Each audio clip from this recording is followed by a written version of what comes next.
కానీ మీ ఇద్దరి యొక్క జీవితాలను ఉపయోగించుకొని చాలా మందికి డబ్బులు వచ్చేసారు. కొంతమంది యూట్యూబ్ ఛానల్స్ వాళ్ళు కావచ్చు, ట్రోలర్స్ కావచ్చు, మేమర్స్ కావచ్చు. అంటే పరోక్షంగా మీరు కూడా అన్నం పెట్టినట్టే వాళ్ళకి. మరి అంతే కదా, ఇప్పుడు వాళ్ళకి ఒక కంటెంట్, ఒక ఇది కాన్సెప్ట్ దొరికింది. దాని మీద చాలా కాలం, దాదాపుగా 5-6 నెలల పాటు మీ మీద ట్రోల్స్, మీమ్స్ మొత్తం ఇంకా ఇష్యూస్ ఏం లేవన్నట్టు. మీ మీద ఒక మాట అంటాం నాకు చాలా ఈజీ. ఆ పడేటప్పుడు గుండె కోతింటూ మీకు తెలుసు. చాలా మాటలు చాలా అన్నారు నన్ను, మాధురిని చాలా చాలా అన్నారు. భరించరాని మాటలు అన్నారు. ఇంకోలేదు సూసైడ్ చేసుకుంటారు, మేము నవ్వుకుంటాం. అవును అవును సార్. ఎందుకంటే చాలా మంది రాజకీయ నాయకుల మీద వచ్చాయి కానీ ట్రోల్స్, మీమ్స్ ఇద్దరి మీద వచ్చినంత దారుణం అయితే మరి ఇంకే ఏ లీడర్స్ మీద కూడా బహుశా రాలేదు. నేను కూడా కొన్నిసార్లు ఆ ట్రోల్స్ మాకు వచ్చినంత పాపులారిటీ కూడా ఈరోజు 1600 మంది మాధురికి ఫాలోవర్స్ ఉండేవారు, పెరిగిపోయారు. 150,000 యూట్యూబ్ ఫాలోవర్స్ అండ్ 1,70,00,000 వ్యూవర్షిప్ ఇన్స్టాలో. మేము ఒక స్టేట్మెంట్ ఇస్తే ఒక హాఫ్ డే లోనే 4-5 మిలియన్స్ వెళ్తుంది. చూస్తున్నారు, అంతమంది అభిమానిస్తున్నట్టే కదా. ఇంతమంది ఇప్పుడు రాను రాను రాను రాను పాజిటివ్ అయ్యారు. సార్ మా పాప టెక్స్టైల్ బిజినెస్ లో మీరు పెట్టారని తెలిసింది. మా పాపకు మొదటిసారి మీ దగ్గరే కొనాలి అని నాకు తెలిసి ఇప్పటికి 15-20 మంది వచ్చి ఉంటారు. వచ్చిన వాళ్ళు ఎందుకు వచ్చారు, ఏంటంటే మాధురి లాంటి ధైర్యం కావాలి మా పాపకి, మీ ఆశీస్సులు కావాలి అని అంటుంటే మా కళ్ళల్లో నీళ్ళు తిరుగుతున్నాయి. ఎంతో మంది మీకు చూడడానికి వచ్చారు. రోడ్డు మీదకి వెళ్తే చాలు ఫోటోలు, సెల్ఫీలు, కార్లకి ఓవర్టేకింగ్. ఎంత దేనికి వస్తుంది ఇదంతా? పాజిటివిటీ. కాకపోతే మేమే తప్పు చేసిన వాళ్ళు అని మాకు సమాజం ముద్రేసి ఉంటే మా ముఖం చూస్తారా? మమ్మల్ని మాట్లాడతారా మాతో? అలా లేదే. ప్రతి ఒక్కళ్ళు గౌరవిస్తున్నారు. మాకు చీఫ్ గెస్ట్లుగా పిలుస్తున్నారు. నిన్న వైశ్య అచీవర్స్ అవార్డ్స్ లో మాకు చీఫ్ గెస్ట్ గా కూడా పిలిచారు. ఎందుకు పిల్లాలి? పెద్ద పెద్ద బిజినెస్ మ్యాగ్నెట్స్ వచ్చారు. అందులో we are also one of the chief guest. So సమాజంలో పోల్చుకుంటే ఇప్పుడు మీ క్రేజ్ ఇంకా పెరుగుతూనే ఉంది. అదే చెప్తున్నాను కదా, చాలా మంది పొలిటీషియన్స్ కి లేదు, మాకుంది.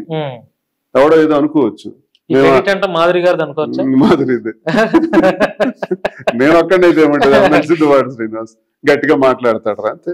కానీ ఈ రోజు 2 రాష్ట్రాలకి పరిచయం. అందుకే దీన్ని మేము సద్వినియోగపరచుకోవాలని చూస్తున్నాం. ఈ ప్రజలు ఇచ్చే ఆదరణని ఏం చేస్తే మంచిది, 10 మందికి భోజనం పెడితే మంచిది అన్నది మాకు అర్థమైంది.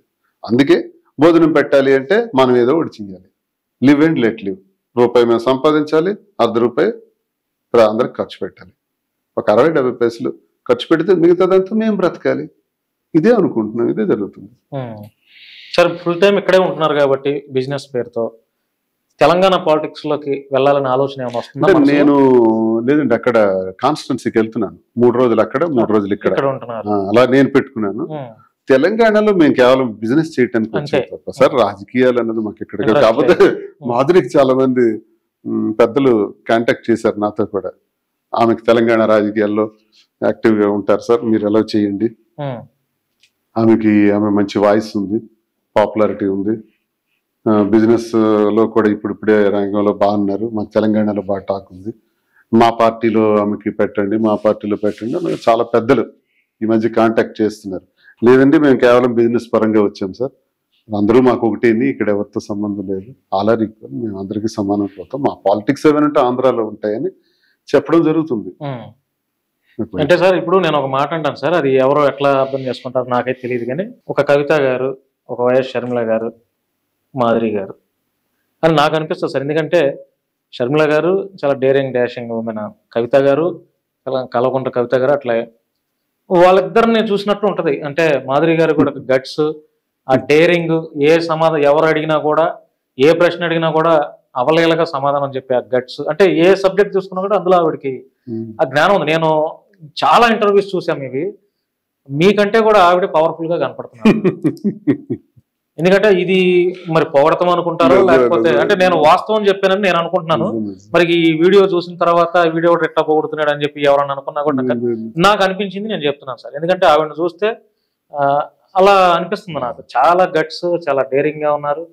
ఎందుకంటే ఒక మహిళ మీద ఇట్లాంటి లేనిపోయిన నిందలు, మన ఇరుగు పొరుగు ఏదైనా వస్తేనే మన సందు చివరికి వెళ్ళడానికి భయపడతాం. అరే పరువు మర్యాద వాళ్ళు ఏమనుకుంటారో వీళ్ళు. అట్లాంటిది 2 తెలుగు రాష్ట్రాల్లో ఇంత ఇష్యూ అయినటువంటి ఈ ఇష్యూను కూడా, మీ ఇష్యూని ఆవిడ చాలా ధైర్యంగా ఎదుర్కొన్నారు సార్ అసలు. స్టెప్స్ అలాగే ఉంటాయి తనవి. ఇప్పుడు మా ఇంట్లో గొడవ వచ్చేటప్పుడు, ఇంట్లో తాళం వేసేసినప్పుడు 1 year నేను పలాసలో ఉండేటప్పుడు రాజకీయం కోసం నేను వచ్చాను, రాజకీయంగా వీళ్ళ కుటుంబం నన్ను పిలిచారు, వీళ్ళు గొడవలు పడుతున్నారు, నాకెందుకురా బాబు అని వెనక్కి వెళ్ళిపోతారు. అవును, వాళ్ళ పనులు వాళ్ళు చూసుకుంటారు. కానీ తినలా కాదు, ఒక కొత్త కోణం ఆలోచించింది. అదే ఈ కథ విచిత్రం. శ్రీనివాస్ గారు పాపం ఇంత మనిషి ఈ స్థాయిలో ఉన్నాడు, ఇంత గౌరవం, ప్రజల్లో ఇంత హోదా ఉంది, ఇంత గౌరవం ఉంది, ఇలాంటి వ్యక్తి నీడ లేకుండా అయిపోయాడా, పలాసలో ఉన్నాడా, ఇప్పుడు ఈయనకి ఎవరు పట్టించుకునే వాళ్ళు కుటుంబ పరంగా లేరా అని నేనున్నానని వచ్చి నిలబడ్డది నా పక్కన. అప్పుడు తనకు అత్తవారు ఉన్నారు, పిల్లలు ఉన్నారు, కన్నవారు ఉన్నారు. వీళ్ళందరూ కూడా తిట్టి ఆఖరికి వెలివేస్తున్నారు ఈమె ఈ తీసుకున్న నిర్ణయాన్ని. ఈ నిర్ణయంతో పాటు నాతో ఉండి నాకు అండగా నిలబడి ఎన్నికలన్నీ నిర్వహించి ఆ నిర్వహణలో కీలక పాత్ర వహించి ఎన్నికలు అయిపోయిన తర్వాత కూడా ఆ తదుపరి జీవితంలో కూడా మళ్ళీ సమర్థవంతంగా పైకి మెట్లెక్కుతుంటే ఈ నిర్ణయాలు తీసుకోవడానికి ధైర్యం ఉండాలి, ఒక విశిష్టమైన కోణం ఉండాలి, ఒక విశిష్టమైన ఆలోచన తీరు ఉండాలి. దీన్ని ఎవడో తప్పులు పెట్టేసి వాడి సీను బొట్టు సీను మాదిరి నా బొట్టుని విమర్శించేవాడు, అది మా అమ్మవారి బొట్టది, అది పెట్టుకునే ధైర్యం ఉండాలి విమర్శించేవాడు. అది పెడితే దాని శక్తి ఏంటో తెలుస్తుంది. మాధురి గురించి విమర్శించాడు కదా, నీకు అక్క చెల్లెలు అందరూ ఉంటారు, మీ ఇంట్లో ఇలాంటి సమస్యలు ఉన్నాయి, విమర్శించే వాళ్ళకి అడుగుతున్నా, మీ ఇంట్లో మీ బోలెడు సమస్యలు ఉన్నాయి, వాటికి సమాధానం ఏం చెప్తాం? అది ఒకసారి నీ మనసుకు నువ్వు చెక్ చేసుకో. నువ్వు వచ్చి మమ్మల్ని విమర్శించడం కాదు. ఈరోజు మాధురి నిలబడింది, నా కోసం నిలబడింది, సమాజం కోసం నిలబడింది, మిమ్మల్ని నిలబెట్టారు. కాబట్టే మేమిద్దరం కలిపి ఈ రోజు స్థాయికి వచ్చాం. ఎందుకు నిలబడాలి, నాకెందుకు అవసరం అనుకుంటే ఆ రోజు నేను నాతో పని ఉందానికి.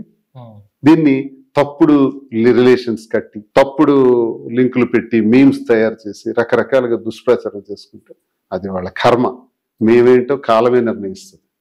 మేమేంటన్నది మా నిజాయితీ ఏంటి, మా ఆలోచన ఏంటి, మేము ఏ స్థాయిలో పడగలుగుతున్నాం మేము సమాజంలో 10 మందికి అనేది వాళ్ళే చూస్తారు.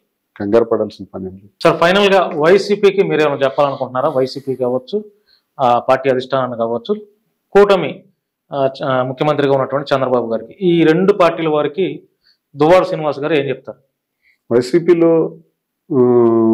పార్టీ పెట్టిన దగ్గర నుంచి ఉన్నటువంటి నేను, జగన్మోహన్ రెడ్డి గారు గొప్ప నాయకుడు, మంచి నాయకుడు, మనసున్న నాయకుడు, మంచి చేయాలనుకుంటున్న నాయకుడు. దయచేసి నేను ఆ మాట అనాల్సి వస్తుంది, అనకు తప్పదు. కోటరీలో కొంతమంది ఉన్నారు, దయచేసి ఆయనకు వాస్తవాలను తెలియజేయండి. కార్యకర్తలు మొత్తుకునేది కూడా అదే సార్. నేను అదే చెప్తున్నా. కార్యకర్తలకు దూరం చేసేసారు అన్నకి. కార్యకర్తల మనోభావాలు దెబ్బతిన్నాయి. కార్యకర్త అనేవాడిని మర్చిపోయింది పార్టీ. నాయకుల్ని చాలా మందిని దూరం చేసుకుంది పార్టీ. ప్రజలు పాదయాత్రలో అన్న అన్న అన్న అని కోట్ల మంది జగనన్నను కలిసారే, గెలిచిన తర్వాత కూడా కలవాలనుకున్నారే. జగనన్న కూడా కలవాలనుకుని ఉంటాడు తప్పకుండా. ఆయనకి జనం అంటే ఇష్టం, జనంలో ఉండాలనుకుంటాడు. అలాంటి వ్యక్తికి జనం నుంచి దూరం చేశారే 4-5 ఏళ్ళు.